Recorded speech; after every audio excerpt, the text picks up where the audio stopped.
अस्सलाम वालेकुम। तो आज हम जिस टॉपिक एमसीक्यू सॉल्व करें वो इंग्लिश स्ट्रक्चर। ये बेसिकली इन एमसीक्यूज़ में हमें ये दिया होता है कि कोई भी एरर बीच में होता है, जैसे एक ब्लैंक है और ग्रामेटिकली करेक्ट जो ऑप्शन पे सूट बैठ रहा है वो हमें चूज़ करना है, ठीक है। या कोई स्ट्रक्चर हो सकता है, कोई प्रपोजिशन हो सकती है, कुछ भी हो सकता है। तो साथ साथ करते हैं और मैं बताती जाऊँगी कि इसमें क्या है, ठीक है। पहला है meat can be purchase not only fresh dash canned and frozen. अच्छा, जो नॉट ओनली का है ना, ये हमारे पास एक स्ट्रक्चर होता है, जहाँ पे नॉट ओनली हो जाएगा वहीं पे हम बट ऑल्सो भी यूज़ करेंगे। तो यहाँ पे बट ऑल्सो आ जाएगा, विच इज़ ऑप्शन सी। फिर है Dash steam locomotive to be used for regular passengers and freight services in the United States was built in New York City, ठीक है। अब स्टीम लोकोमोटिव क्या है, एक क्या है, मीन्स ऑफ ट्रांसपोर्टेशन, एक ट्रांसपोर्ट है। To be use for regular passengers and freight, जो मतलब आगे बताया हुआ कि वो है क्या, और सबसे पहले कब बनी थी, न्यूयॉर्क सिटी में। तो एक स्पेसिफिक मतलब स्टीम लोकोमोटिव को स्पेसिफिक करके बताया हुआ है। तो स्पेसिफिक और स्पेशल चीज़ के लिए हम पहले क्या लगाते हैं, दा लगाते हैं। तो द फर्स्ट आ जाएगा the first team, A correct हो जाएगा। फिर है 3 Dennis Caves of New Mexico dash to the House of Representatives in 1930 and to the Senate in 1938। इसमें आएगा वॉज इलेक्टेड। तो जो पास्ट किस तरह की चीज़ों की बात होती है, तो जो पास्ट सिंपल होता है उनमें क्या लगाते हैं, वॉज इलेक्टेड लगाते हैं, मतलब इस तरह का स्ट्रक्चर बना के लगाते हैं। तो क्या हो जाएगा, was elected, D option correct हो जाएगा। फिर है algebra generalizes certain basic laws dash the addition subtraction multiplication and division of all the members. अब देखिए बेसिकली अगर देखा जाए तो ये कॉन्स्टेंट टेंस है, सिंपल प्रेजेंट टेंस है। तो सिंपल प्रेजेंट टेंस में हम क्या लगाते हैं, क्या लगाएंगे, डैट या मतलब सिंपल प्रेजेंट टेंस है और उसमें हमने लगाना क्या है, वर्ब जो लगता है वर्ब की फर्स्ट फॉर्म लगती है। इसके बाद क्या लगता है, ऐसे इसका इजाफा लगता है। लेकिन ऐसे और ये सब कब लगाते हैं, जब हमारे पास क्या हो, जो सब्जेक्ट है वो क्या हो, सिंगुलर हो। लेकिन यहाँ जिस चीज़ के बारे में बात हो रही है वो क्या है, लॉ है, और लॉ क्या है, लॉज प्लूरल में दिए हुए, तो कंट्रोल होगा, ठीक है। कंट्रोल हो जाएगा। और अब आगे हमने देखना है कि हमने क्या लगाना है, लॉज डैट कंट्रोल्स, ठीक है। दूज कंट्रोल्स नहीं आता, लॉज के लिए डैट आएगा। दूज हम लगाते हैं अगर जैसे मेरे सामने कोई चीज़ पड़ी और कम डिस्टेंस पर और मुझे उसकी तरफ इशारा करके बताना है, तब मैं दूज लगाती हूँ। तो यहाँ पे हम क्या लगाएंगे, डैट कंट्रोल्स। तो बी ऑप्शन करेक्ट हो जाएगा। 5 है pharmaceutics often disguise the taste of dash with elixirs. Elixirs क्या होता है, एक्साइलर्स होती हैं वो इस तरह के प्रेजेंट टेस्ट जो क्या होते हैं फार्मास्यूटिकल कंपनीज दवाइयों में इस्तेमाल करती हैं, ताकि वो उनकी कड़वाहट थोड़ी सी कम हो सके, बिटरनेस उनकी कम हो सके। तो अगर हम देखें तो कौन सा ऑप्शन सही रहेगा, आर बिटर मेडिसिन, नहीं ये सही नहीं होगा, grammatically it's not correct. Bitter medicine of bitter medicine are, ये भी ग्रामेटिकली करेक्ट नहीं, स्ट्रक्चर को सही नहीं बैठ रहा, क्योंकि हेल्पिंग वर्ब इस तरह से हम बिल्कुल एंड में नहीं लगाते। फिर क्या है, बिटर मेडिसिन, तो यहाँ क्या आएगा, बिटर मेडिसिन आएगा, क्योंकि ऑफ जो होता है वो अक्सर हम क्या करते हैं, किसी चीज़ की रिलेशन हाइड करने के लिए बताते हैं। तो यहाँ क्या कर रहे हैं, हम टेस्ट का रिलेशन बताना है हमने बिटर मेडिसिन के साथ, ठीक है। तो इसलिए हमने ऑफ के बाद सीधा बिटर मेडिसिन लगा जिसका हमने रिलेशन बताना था। तो सी सही हो जाएगा, बिटर मेडिसिन। फिर 6 है knee is the joint dash the thigh bone. अगर हम इसका लिटरल उर्दू मीनिंग करें ना तो हमें साफ साफ पता लग जाएगा कि क्या लगेगा। तो बजाय कि मुश्किल चक्रों में पढ़ें, सिर्फ इसका उर्दू मीनिंग बताते हैं और इसका चूज़ करते हैं विच इज़ वेयर, ठीक है। Knee is the joint dash the thigh bone. अगर किसी चीज़ की लोकेशन बताई जाए तो ऑब्वियसली हम वेयर ही लगाएंगे, तो इसका भी ये रीज़न है कि हम यहाँ पे वेयर ही लगाएंगे, विच इज़ बी। फिर है often added to sausage and soups is plentiful and relatively inexpensive. अब बात किसकी हो रही है, जो अक्सर हम ऐड करते हैं सॉस और सूप्स में क्या होते हैं, बहुत टेस्टी होते हैं, मतलब और क्या होते हैं, रिलेटिवली इनएक्सपेंसिव और सस्ते होते हैं। तो क्या लगाना है, parsley a herb that is. तो सही क्या होगा, parsley a herb that is often added, ठीक है। एंड हर्ब के साथ एन नहीं आता, फिर यहाँ पे हर्ब के साथ एन नहीं आएगा, और यहाँ पे parsley is that herb. Parsley और आगे हर्ब की बात हो गई तो इस डैट लगाने की ज़रूरत नहीं है, तो इसलिए क्या होगा, ये वाला ऑप्शन करेक्ट होगा, which is option A, parsley a herb that is. सही है, ये सीक्वेंस सही नहीं है इनका, तो इसलिए गलत हुआ है। फिर है the small greenish flowers of American elm tree appears in the spring. इसमें क्या हमें अरेंजमेंट ऑफ वर्ड्स सही करने हैं। Is grown long before the leaves, no ये सही नहीं है। The leaves before growing long, ये भी सही नहीं है। कौन सा सही है, long before the leaves grow, तो बी ऑप्शन सही है, long before the leaves grow. The small greenish flowers of American elm tree appears in the spring long before the leaves grow, ठीक है।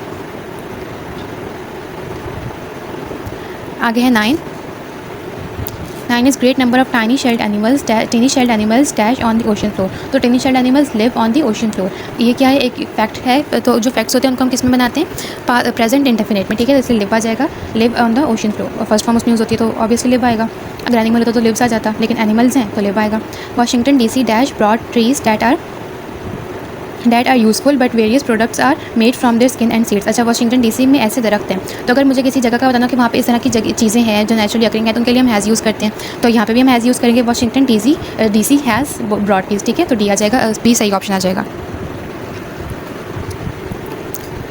आगे बात करते हैं, ultrasonic wave has dash high frequency that is inaudible.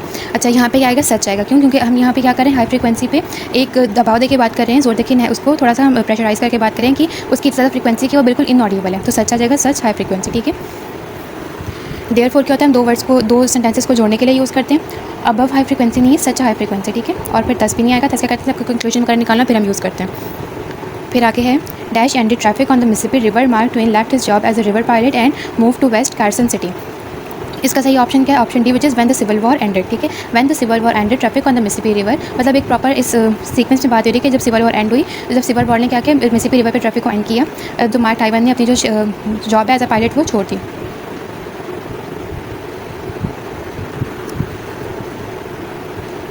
फिर है long before children are able to speak और understand the language dash communicate. अब यहाँ पे बात किसकी हो रही है? चिल्ड्रन की बात हो रही है। ठीक है, और अगले सेंटेंस में भी उन्हीं की बात हो रही है। तो जब हम ऐसे करते हैं कि हम एक ही सेंटेंस में, मतलब 2 सेंटेंस में हम एक ही सब्जेक्ट की बात करें, तो दूसरे में हम प्रोनाउन यूज़ करते हैं बजाय उस नाउन को यूज़ करने के। तो यहाँ पे हम क्या करेंगे? चिल्ड्रन की बात करें तो चिल्ड्रंस को करने के लिए हम दे यूज़ करेंगे यहाँ पे, तो दे हो गया, विच इज़ ऑप्शन बी। फिर है thanks to modern irrigation crops now grow abundantly in areas where once dash cacti and sagebrush could live. इसमें क्या होगा? Nothing but. सही है, nothing but cacti and sagebrush could live, क्योंकि अगर हम नॉट देखें तो नॉट इवन, अगर नॉट इवन होता ना फिर ये होता not even cacti and sagebrush could live, लेकिन सिर्फ नॉट नहीं आ सकता इस तरह से। नन अदर देन मतलब जो हमें बाकी सेंटेंसेस दिए हुए हैं, टेंस पूरे नहीं दिए हुए, वर्ड्स पूरे नहीं दिए हुए कंप्लीट, तो डी सही हो जाएगा, विच इज़ नथिंग बट। फिर है soft material such as cork and foam absorbs dash it strikes them absorbs most of the sound. ठीक है, मोस्ट ऑफ द साउंड, इसमें अरेंजमेंट्स ऑफ वर्ड है, मोस्ट साउंड ऑफ इट गलत arrangement है, the sound most पे गलत arrangement है, sound the most पे गलत अरेंजमेंट है, इसमें अरेंजमेंट हमने सही करनी हुई the most of the sound. फिर है 6 most sociologists recognise dash 4 main types of social changes. ठीक है, the social changes of 4 main types, तो इसमें भी अरेंजमेंट हमने सही करनी है, लेकिन सही अरेंजमेंट क्या है? देखिए, जो सी और डी इनको तो हम एलिमिनेट कर सकते हैं। कैसे? क्योंकि आर नहीं आएगा, ऐसे बीच में हम आर नहीं ला सकते बगैर किसी मतलब किसी कॉन्टेक्स्ट के बगैर, बिल्कुल सेफ फिट नहीं बैठा, ग्रामेटिकली इनकरेक्ट है। और डी क्या है? एंड तो कब लगाता है? जब हमने क्या करना हो, 2 ग्रुप ऑफ वर्ड्स को या डिफरेंट ग्रुप ऑफ वर्ड्स को आपस में कनेक्ट करना हो, या डिफरेंट सेंटेंसेस को आपस में ज्वाइन करना हो। तो ये तो एक ही सेंटेंस है, इसका मतलब अलग हिस्सा तो नहीं है जो हम एंड लगाएं। तो क्या होगा? ए और बी में हम कंसिडर करते हैं। अब देखें, बात क्या हो रही है? सोशियोलॉजिस्ट की बात हो रही है, जो सोशल चेंजेस की बात करते हैं, तो social changes are something important, और वो भी क्या है? 4 मेन टाइप्स, तो दे आर इंपॉर्टेंट, तो दा लगेगा। सही है, यहाँ पे दा नहीं है इसलिए, तो यहाँ पे होगा most sociologists recognise the social changes of 4 main types. फिर है with X ray microscope scientist can see through live insects. एक क्वेश्चन, एक सेंटेंस पूरा हो गया। और दूसरा ग्रुप ऑफ वर्ड क्या हमारे पास? Even though solid space of metal. तो ये क्या हो गया? 2 डिफरेंट ग्रुप ऑफ वर्ड्स जिन्हें हमने, ग्रुप ऑफ सेंटेंसेस हैं, sorry group of words sentences की बात होगी जिन्हें हमने कंबाइन करना है। तो मैंने बताया, तो पर हम किसके थ्रू करते हैं? एंड के थ्रू। ठीक है, तो यहाँ क्या हो जाएगा? एंड लगेगा, विच इज़ ऑप्शन सी। फिर है geysers are found near rivers and lakes where water drain through the soil. इसमें भी हमें अरेंजमेंट सही करनी है, तो सही अरेंजमेंट किसकी? सरफेस बिलो द डीप सही नहीं है, the deep below surface no, the deep surface below no, तो सही ऑप्शन क्या? Option B, deep below the surface. सही है। 9 is the year between 1937 and 1952 author Margaret Wise Brown dash more than 100 books but also wrote the lyrics of 21 children records. तो इसमें क्या सही option आएगा? But also. देखिए यहाँ पे बट ऑल्सो आ गया, तो बट ऑल्सो तो हमने क्या लगाते हैं? नॉट ऑनली का स्ट्रक्चर लगा देंगे, तो नॉट ऑनली प्रोड्यूस्ड हो जाएगा। ठीक है, ये ऑप्शन करेक्ट। फिर है a square metre is dash a square yard. तो स्क्वायर मीटर थोड़ा सा बड़ा होता है, कैसे? स्क्वायर यार्ड से, तो कौन सा ऑप्शन आएगा? Slightly larger then square yard. सही है, लेकिन देन स्लाइटली लार्जर, बाकी सबके अरेंजमेंट गलत है, अगर पढ़ेंगे खुद ही पता लग जाएगा कि अरेंजमेंट गलत है। तो बी ऑप्शन करेक्ट है, which is slightly larger than. फिर आते हैं नेक्स्ट वाले पे, which is some metals are malleable dash others are brittle that they break easily when bend. तो मेलिएबल और ब्रिटल के एक दूसरे के अपोजिट वर्ड्स हैं। ठीक है, तो जब हम ऐसे कंट्रास्ट में बात करते हैं, तो हम उन दोनों को आपस में कंट्रास्ट वर्डिंग को या सेंटेंस को जोड़ने के लिए बट यूज़ करते हैं। ठीक है, तो हम क्या लिखा? बट। जैसे कि अगर मैं कोई एडवाइस दे रही हूँ और मैं उसके साथ में 2 कंट्रास्ट में बातें कर रही हूँ, तो दूसरी बात को पहली बात से जोड़ने के लिए मैं लेकिन का वर्ड यूज़ करती हूँ। ठीक है, इस तरह से उर्दू इंग्लिश में लेकिन क्या होता है? बट होता है, तो हम यहाँ पे बट यूज़ कर देंगे। Some metals are malleable but others are so brittle that they break easily when bend quickly, तो बट हो जाएगा। लाइक तब होता है, तब ब्रिटल और मेलिएबल का मतलब सेम होता है। ठीक है, और विच भी नहीं आएगा और देयर भी नहीं आएगा।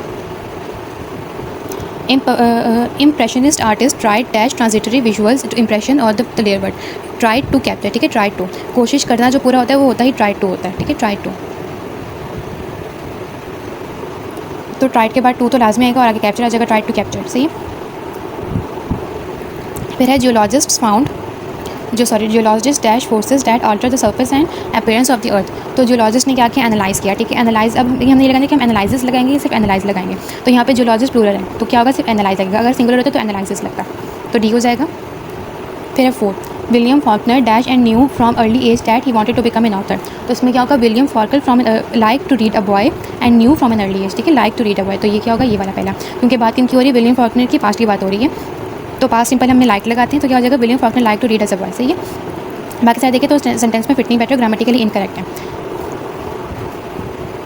Every year Canadian dash about 75% of their exports to the United State. तो अब इसमें क्या होगा? Canadian business sales, simple sentence है Canadian, every year Canadian business sales, तो सिर्फ बिजनेस सेल्स सिंपल हो जाएगा।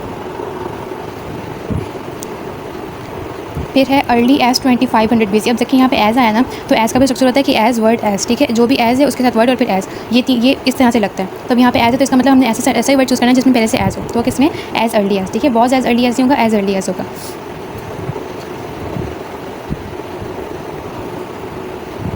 फिर है dash millions of galaxies exist in the vast space outside the Milky Way. तो क्या करेंगे इसको हम कैसे करेंगे, इट इज़ एस्टिमेटेड दैट, सही है, क्योंकि 8 किसको रिप्रेजेंट कर रहा है, मिलियन गैलेक्सीज को, तो 8 हमने लाजमी लगाना स्टार्टिंग में, फिर एस्टिमेटेड दैट। तो फर्स्ट हमने इस तरह के ऑप्शन करना इसमें 8 हो, तो बाकी सब में 8 नहीं है, इसमें 8 है, इसलिए ऑप्शन करेक्ट हो जाएगा। फिर है the cubist were concern with how, तो हाउ के साथ भी क्या आता है, हाउ टू आता है। जैसे कि हमने कोई भी चीज़ फाइंड करनी हो कि कैसे किया जाता है तो हमेशा हाउ टू लगाते हैं, हाउ टू, तो इस तरह से हाउ टू आएगा। तो हमने देखा जिससे पहले 2 लगा, तो किससे पहले 2 लगा, सी से पहले 2 लगा। फिर है 9 is the dash of the world extend around the equator in tropical semi tropical regions the cotton growing areas, ठीक है, इसमें वर्ड के अरेंजमेंट सही करें तो सही अरेंजमेंट क्या होगी, कॉटन ग्रोइंग एरियाज, सी।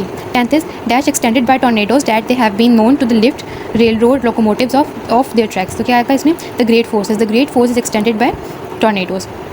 सिंपल सेंटेंस इसलिए द ग्रेट फोर्सेस करेंगे, और इसमें भी अरेंजमेंट ही सही करनी है, हमने अरेंजमेंट सही करनी है, लेकिन इसका सही फॉर्म क्या है, सही ऑप्शन क्या है, A which is the great forces.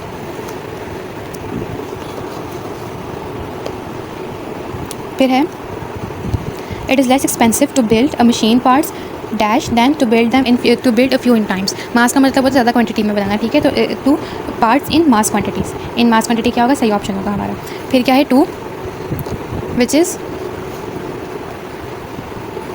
Dash a state to survive more than a fleeting historical moments it must have the loyalty of its residents, ठीक है। देन इसका क्या आएगा, फॉर अ स्टेट, एक स्टेट के लिए, ठीक है, तो फॉर अ स्टेट आएगा डी। फिर है 3 desert animals dash a means of retaining moisture, desert animals needs a mean of retaining moisture so they can survive in hard dry climate. तो इसमें क्या आएगा, नीड आएगा, बिकॉज दे नीड, उनको ज़रूरत है, तो नीड्स आएगा, ए ऑप्शन करेक्ट हो जाएगा। 4 है the Indus dolphin is one of its kind and generally grows up to be 6 feet long, ठीक है, 6 फीट इन लेंथ। तो बी कौन सा ऑप्शन करेक्ट होगा, सी ऑप्शन। ए क्यों नहीं होगा, क्योंकि इसमें फुट आ रहा है, फुट लगता है सिंगुलर के साथ, ठीक है, फुट सिंगल है, फीट इसका प्लूरल है, 6 लेंथी फीट और 6 लॉन्ग फीट करेक्ट अरेंजमेंट नहीं है, इस तरह से नहीं लगता। फिर है regardless of dash or facilities a park is intended for the enjoyment of all, regardless of the location of it, ठीक है, regardless of the location of it, तो ए ऑप्शन करेक्ट हो जाएगा। फिर है dash but the larva are parasitic on other insects. तो इसमें क्या करना है, इसका पहला जो पार्ट है सेंटेंस का वो करना है, इसमें अरेंजमेंट सही करनी है वर्ड्स की। The adult bee fly needs on the adult bee fly feeds on flower nectar but the larva are parasitic on other insects, ठीक है। तो पहली जो अरेंजमेंट है वो सही कर, बाकी क्या पढ़ना है आपको खुद ही पता लग जाए कि अरेंजमेंट ऑफ वर्ड सही नहीं है। फिर है Martha Graham and dash has run her own dance company for a half century. तो क्या होगा, Martha Graham one of the, यहाँ पे कॉमा है, कॉमा अगर कॉमन आता तो इस आता, ठीक है, यहाँ पे कॉमा तो कहता है मार्था ग्राहम, फिर उसके बाद पॉज, तो one of the great modern choreographer has run her own dance company for half a century, तो बी ऑप्शन करेक्ट हो जाएगा। फिर है 8 which is the University of Georgia dash in 1785 was, तो इसमें क्या होगा, चार्टर्ड, ए ऑप्शन करेक्ट हो जाएगा, यूनिवर्सिटी ऑफ जॉर्जिया।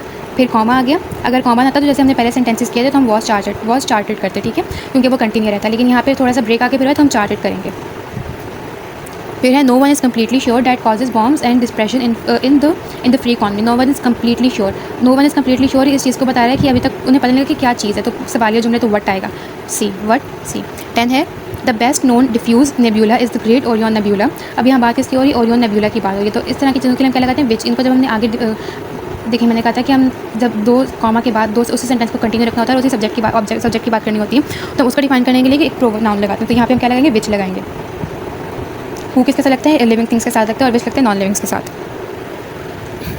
फिर क्या है, the difference between liable and cylinder is that liable is printed while dash. तो इसमें भी अरेंजमेंट हमें सही करनी है वर्ड की, तो क्या हो जाएगा, सिलेंडर इज स्पोकन। जो अरेंजमेंट लाइबल इज प्रिंटेड किया ना, वही अरेंजमेंट सिलेंडर आपके पास नेक्स्ट वर्ड की वजह सिलेंडर इज स्पोकन। फिर क्या है, an innovator ballerina Augusta Maywood was dash a travelling company was the first to form a travelling company, तो बी ऑप्शन सही हो जाएगा। फिर क्या है, द क्वांटम थ्योरी स्टेट्स, जब भी कोई स्टेट आता है उसके बाद हम हमेशा डैट लगाते हैं, ठीक है। अब अक्सर जब हम ब्रॉस वगैरह पढ़ते हैं कहते हैं this theory states that, this states that इस तरह से करके, तो यहाँ पे क्या है, हमें डैट वाला जो ऑप्शन चूज़ करना है वो कौन सा है, बी और डी। अब इट इज़ एनर्जी नहीं आएगा, जब एनर्जी की बात होगी तो मुझे स्पेसिफाई करने की जरूरत नहीं, तो क्या हो जाएगा, that energy, states that energy से स्टार्ट करेंगे, तो डी सही हो जाएगा। 4 है certain ancient societies use wood ashes and water for washing and relieved the resulting skin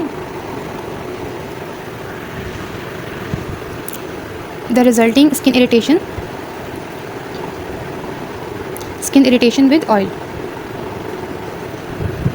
अच्छा, इसमें बात ये हो रही है कि जो पहली सोसाइटीज़ थी, जो सोसाइटी तो क्या करती थी, वुड ऐश को और वाटर से अपनी बॉडी वॉश करती थी, और उससे जो स्किन इरिटेशन होती थी उससे मतलब उससे सुकून पहुंचाने के लिए, आराम पहुंचाने के लिए क्या करते थे, यूज़ करते थे ऑयल को, ठीक है। तो क्या आ जाएगा, एंड रिलीव, ठीक है, and relieve the resulting with irritation and relieved the resulting skin irritation with oil, तो ये ऑप्शन करेक्ट हो जाएगा, ठीक है। फिर है quails typically have short rounded wings that enables dash. अब यहाँ बात किसकी हो रही है, कोल्स की बात हो रही है, ठीक है। तो उनके लिए हम क्या यूज़ करेंगे, दैम यूज़ करेंगे, them to spring into full flight instantly. फिर है dash are the juice and the pulp of the grapes useful but various products are also. अब यहाँ पर किसकी बात हो रही है, बट ऑल्सो आ गया। तो बट ऑल्सो अगर हम इसको क्या करते हैं, कई बार ऐसा होता है कि हम कोई वर्ड जो होता है इनके बीच में पुट कर देते हैं, ठीक है, अरेंजमेंट सही करने के लिए। लेकिन अगर हम इसको यहाँ भी लेके जाते हैं, इन दोनों के साथ आते हैं, तो इसका मीनिंग या अरेंजमेंट ग्रामेटिकली इनकरेक्ट नहीं होगी। तो क्या ऑप्शन लगेगा, नॉट ऑनली, ठीक है। जब बट ऑल्सो का स्ट्रक्चर आ गया तो बट नॉट ऑनली लगा देंगे। फिर है theatrical producer Charles Crawford dash the establishment of professional repertory theatre in the United states. तो इसमें क्या हो जाएगा, इनकरेज, ठीक है, इनकरेज द एस्टैब्लिशमेंट। 8 है the seating of musicians in an orchestra is arrange dash to produce the desired blend of sound from the various musical instrument. तो क्या होगा, बाय द कंडक्टर, जो बंदा अरेंजमेंट करता है, जिस चीज़ के थ्रू अरेंजमेंट होता है उसके, या जो भी अरेंजमेंट्स करता है कोई भी, हम कहते हैं बाय दैट पर्सन, या जिस बंदे ने काम किया हो तो उसको करने के लिए हम बाय लगाते हैं, बाय दैट वन, या इस तरह से, सही है। तो क्या हो जाएगा, बाय द कंडक्टर। फिर है 9 which is dash in the late 80s some libraries had to keep as many as 20 to 30 copies of each of Mary Jane Horn's books and on hand. तो इसमें क्या होगा, inventories shorted, C option correct हो जाएगा। 10 है when water freezes in the cracks of rocks dash expands. अब यहाँ बात किसकी हो रही है, वाटर की बात हो रही है। तो वाटर को अगली बार रिप्रेजेंट करने के लिए हम इट लगाएंगे, तो इट आ गया इट एक्सपेंड्स, ठीक है। It expands causing rocks and breaks to part. ये टोटल हमने 50 MCQs की प्रैक्टिस की अभी। अगर आपने और MCQs की प्रैक्टिस करनी है तो आप व्हाट्सएप ग्रुप ज्वाइन कर सकते हैं, हमसे कॉन्टैक्ट कर सकते हैं और डिफरेंट प्रैक्टिस MCQs ले सकते हैं, ताकि आपकी कमांड सब्जेक्ट पे अच्छी हो जाए। Thank you.